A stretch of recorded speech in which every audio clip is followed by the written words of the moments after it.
Welcome. Let me quickly say something about the structure of closed geodesics in a q-dimensional manifold. They are defined as higher dimensional structures, periodic points in a frame bundle. But if you have a closed geodesic, they return nicely and we could continue the geodesic. And it's an interesting question what kind of closed geodesics you can get, what topological types they have. And for that, the Simplicial cohomology doesn't work, because Simplicial cohomology is a homotopy invariant, and these are all just circles. Homotopically, you can just identify them with circles, closed loops. But from a high dimensional perspective, they have much more structure. They have a topological structure. Actually, they have also a differential geometric structure. They have curvatures constant 0, and on the boundary the curvature is also constant 0, like here. So this is kind of this in 3 dimensions. These are kind of like this Toblerone or Sashibo type stacked tetrahedra which move through space, and then you can the geodesic means that the curvature is 0 everywhere. Also the curvature of the boundary is 0 everywhere. That also works in higher dimensions. It's actually quite interesting what happens in higher dimensions, and I don't understand that completely yet. So in 1 dimension it's trivial, 2 dimensions is the first interesting case, and when you look at that in 2 dimensions there are already interesting cases, right? You can come back just nicely and you build a cylinder, or you can come back twisted, and then you get a Moebius strip. That's what happens here. So this is a discrete Klein bottle.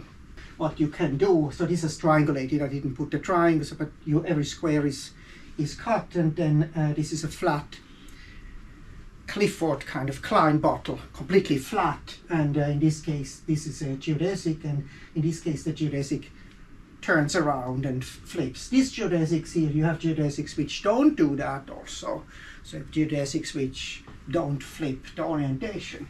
But this topological type of the geodesic of a, how do we distinguish between a cylinder and a Moebius strip? And I figured that out now almost 10 years ago using the quadratic homology. So if you look at pairs of simplices as your objects, and then you have functions on pairs of simplices, and you define an exterior derivative there, and you have the same framework. You have a Dirac matrix, you have a Laplacian, you can look at the kernels of these blocks, and then you get Betti numbers.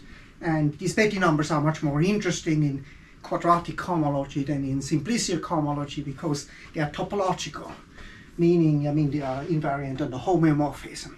With that connected sum construction, you can define what the homeomorphism is. It's probably the simplest way to define homomorphism. So you stay, when you do homomorphism, you stay in the class of manifolds. While in homotopy you don't, right? A solid cylinder is homotopically equivalent to a circle, so it has the same cohomology. But here, cohomology is topological. It's not yet differential geometry. Differential geometry is much more, fine, because you can also look at the length of, this is isometries here, so you did what the curvatures matter.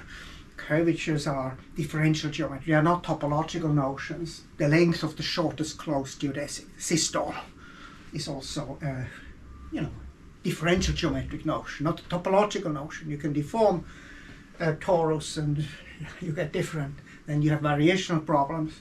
Interesting variational problems I talked about last time. But I was just making some experiments here. This is very simple, right? Because you can just take a geodesic, you take that, and then you see what is you take just these simplices, and you look then afterwards what the cohomology is.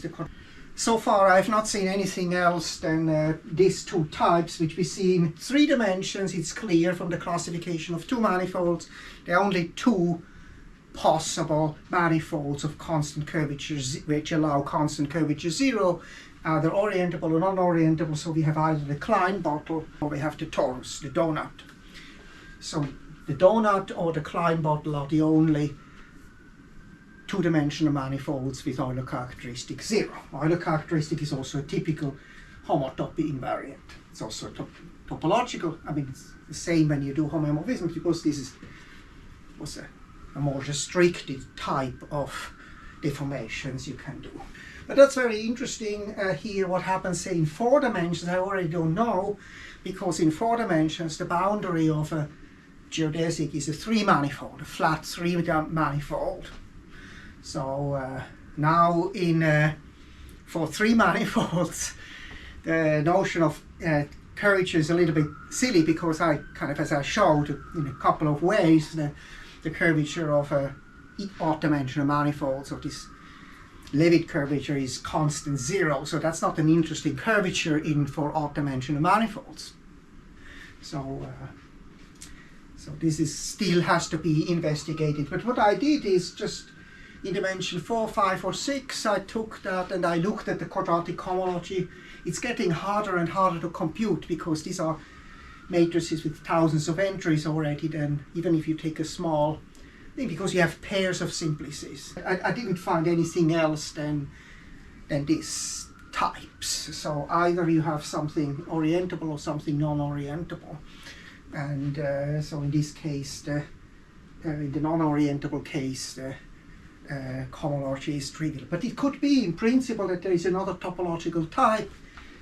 We are a little bit fooled by small dimensions, right? In 2 dimensions, what are the possible things? There are only 2 things, right? You have only permutation. There are only 2 permutations. In the case of 3 dimensions, you have 6 possible permutations. One of them is just a rotation. The rotation doesn't really do anything interesting topologically. So there are also just 2 cases. In 4 dimensions, I already don't know. In 4 dimensions, you have here permutations more. I did not see anything interesting here so far in 4 dimensions. But you could imagine that you have a high-dimensional thing, and then there are some permutations. And what you do is you take the initial simplex and you glue it. So I love these toys, right? You have an initial simplex and you have an end simplex, and then you have a permutation of q plus 1 vertices. Actually only q, because you cannot take this one. This is non-negotiable. If you take that one and you permute also that one, that's like if you would take this one, you cannot permute with around, otherwise you don't get any more a geodesic. So you can only permute the q factorial type. So in 3 dimensions you have 6. In 4 dimensions you have 24 possible permutations. So far I did not see anything else. You know, topologically, that's a tool to investigate the topology. And so these are kind of higher dimensional versions of solid Klein bottles. So solid Klein bottle is a very beautiful object. You would not think that it exists. If you take a Klein bottle, this is non-orientable, so you cannot feel it. You cannot actually see it as a boundary here of a 3-dimensional part. But you can do that. What you can do is you can just take the product of the topological product of these with an interval, and then you have 2 Klein bottles as boundaries, and then you identify the 2 in some way, like Hager did, and then you get different type. You get either a solid torus or you get a solid Klein bottle. So they are topologically different. So it's quite interesting what you can do already here in 3 dimensions, but then in higher dimensions, like maybe 20 dimensions, maybe there is some permutation here which produces something interesting and topologically interesting. And that would be kind of a way, a tool to find out.